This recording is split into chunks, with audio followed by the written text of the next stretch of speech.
राधे राधे। न शुद्धता न पवित्रता है तो सिर्फ भूलापन, प्रेम, त्याग और अपनापन।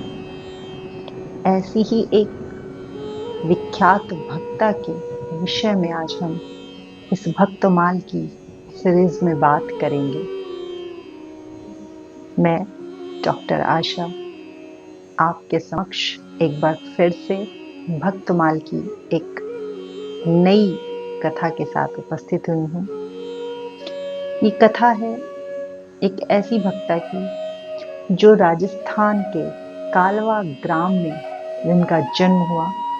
पिता जीवन राम और माता रत्नी देवी किसान जाट परिवार में एक पुत्री का जन्म हुआ। नाम था कर्मा। कर्मा माता पिता को जैसे करते हुए देखती वैसे ही संस्कार उनके भीतर आए। घर में जो ठाकुर जी थे जो उनकी सेवा पूजा करते और उनको भोग लगाने के पश्चात ही कुछ खाते पीते थे। यही संस्कार कर्मा में भी आए।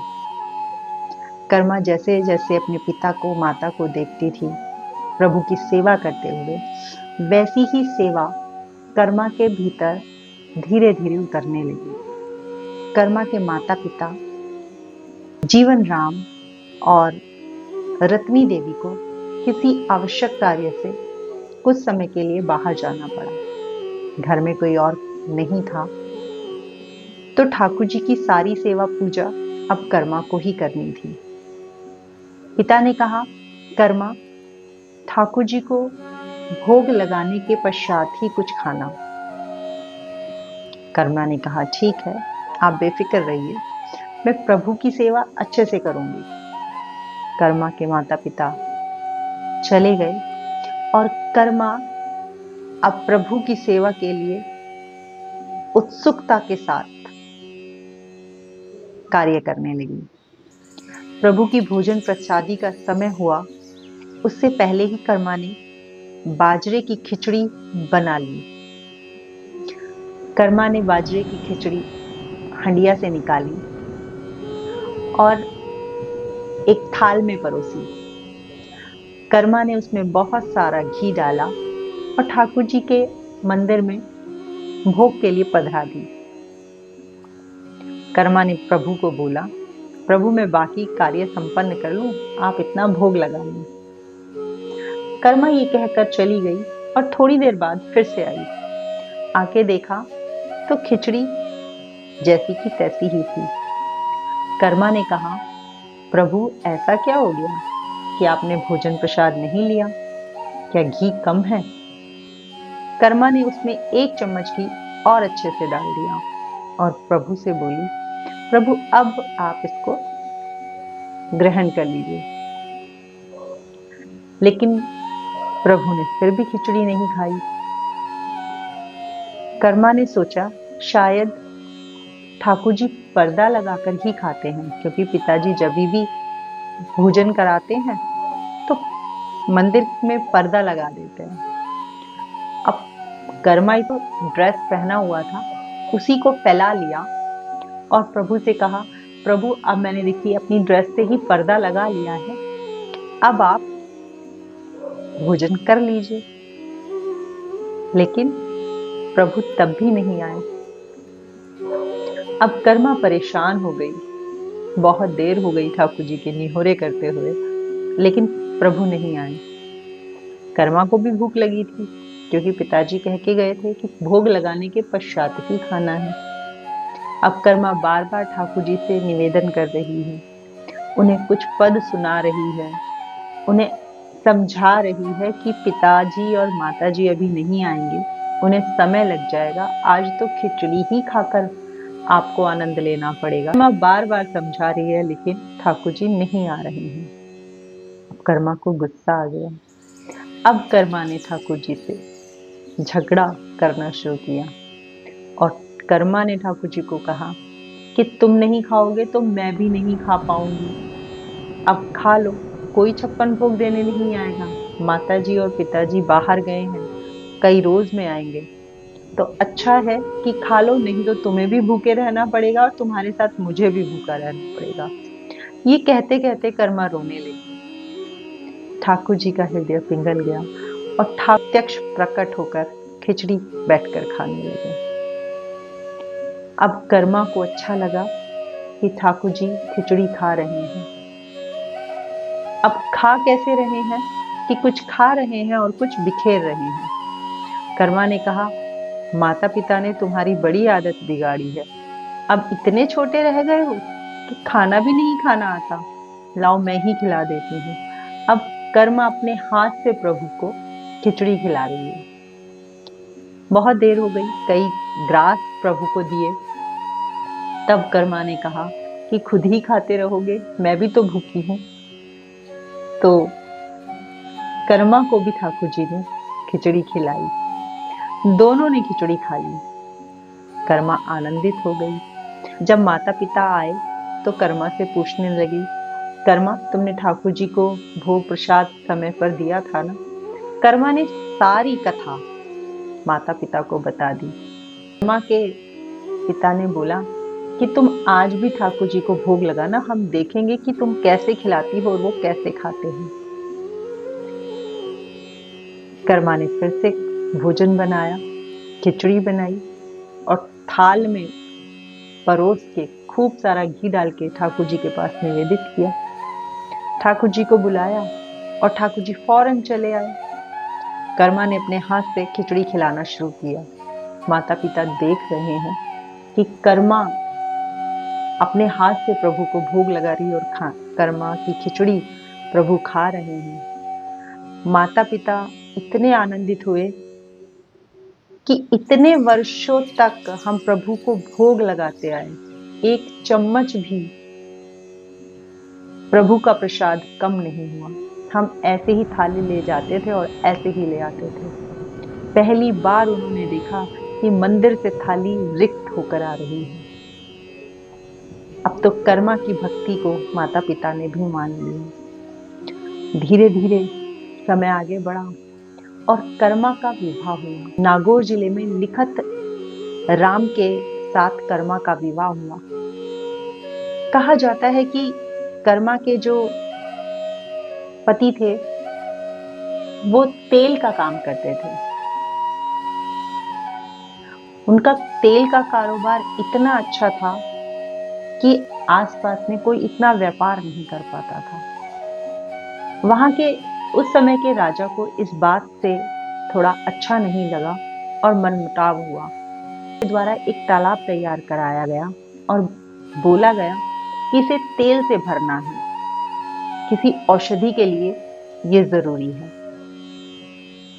तेल इतना उस तालाब में लगना था कि इतना भरना संभव नहीं था। अगर जो वो नहीं भरा जाएगा तो राजा के प्रकोप का भागीदार बनना पड़ेगा। अब भरने की पूरी कोशिश की गई लेकिन वो नहीं भर पाया। तब कर्मा के ठाकुर जी के प्रति प्रेम से, ठाकुर जी के प्रति उस व्यवहार से स्वयं ठाकुर जी ने वो तेल से तालाब भर दिया। जब राजा को इस बात का पता चला तो राजा आश्चर्यचकित हो गया। लेकिन कर्मा ने अपने पति से बोला कि अब हम इस स्थान पर नहीं रहेंगे। कर्मा और कर्मा के पति ने वो स्थान छोड़ दिया और वो दूसरी जगह जाकर रहने लगे। कई जगह ऐसा वर्णन आता है कि कर्मा को एक संतान थी जो कि छोटी ही आयु में प्रभु को प्राप्त हो गई और थोड़े ही समय में कर्मा के पति भी स्वर्ग को चले गए। तब कर्मा जगन्नाथपुरी की तरफ चली गई और वहीं जाकर रहने लगी। कहते हैं प्रभु जगन्नाथ के धाम में कर्मा ने एक छोटी सी कुटिया बनाई और कर्मा वहां रहती, ठाकुर जी को ही अपना सर्वस्व मानती और उनके लिए सुबह उठते ही खिचड़ी का प्रसाद बनाया करती।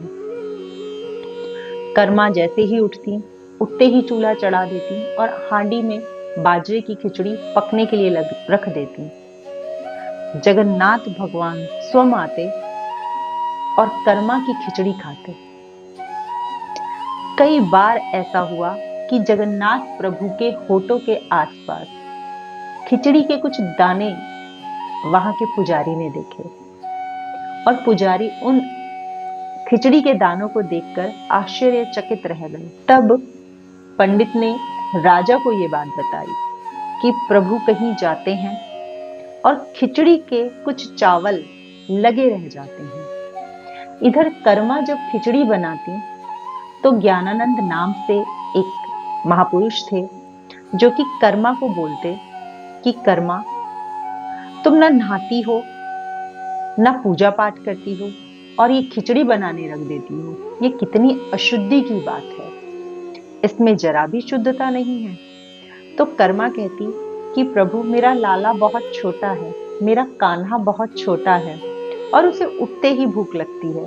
यदि मैं नहाने या फिर साफ सफाई करने या पूजा पाठ करने में लग जाऊंगी तो उसे खिचड़ी खाने में देर हो जाएगी, उससे इतना भूखा नहीं रहा जाता। ज्ञानानंद महाराज कहते हैं कि नहीं, ये सही नहीं है, तुम्हें पहले स्नान करना चाहिए, साफ सफाई करनी चाहिए, उसके बाद पूजा के बाद खिचड़ी बनानी चाहिए, तभी उसका भोग लगाना चाहिए। कर्मा चुप रहती हैं और अगले दिन से यही प्रक्रिया अपना लेती हैं। जब कर्मा नहा धो के पूजा करने के बाद खिचड़ी बनाती तो खिचड़ी बनने में टाइम लग जाता।